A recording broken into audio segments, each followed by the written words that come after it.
Indestructible, c'est parti d'abord d'une lecture, c'est parti d'un livre publié à la fin des années 70 par Robert Linhart qui s'appelle L'Établi, et qui raconte l'histoire d'un intellectuel qui était étudiant normalien et qui en fait quitte ses études pour aller travailler en usine et s'embaucher dans les usines Citroën, qui étaient des très grosses usines de production automobile.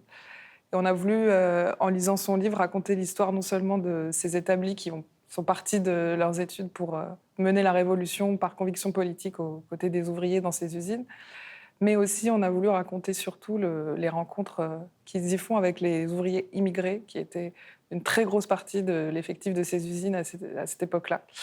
Du coup, c'est une histoire croisée entre un qui deviendra une établie dans notre récit et un ouvrier immigré du Mali. Et donc, à partir de ce livre-là, donc ça a ouvert plusieurs portes. Donc, il y a la question de l'établissement, mais il y a aussi la question de l'immigré qui venaient en France qui sont venus en France dans les années 60 pour travailler dans les usines. Donc, en fait, c'est des histoires qui se croisent. Et donc, ça raconte vraiment cette époque-là dans les années 60, mais c'est quelque chose de très, très actuel par rapport aux luttes aujourd'hui en France, dans les usines, mais aussi un peu partout, quoi. Donc, lutte sociale, politique.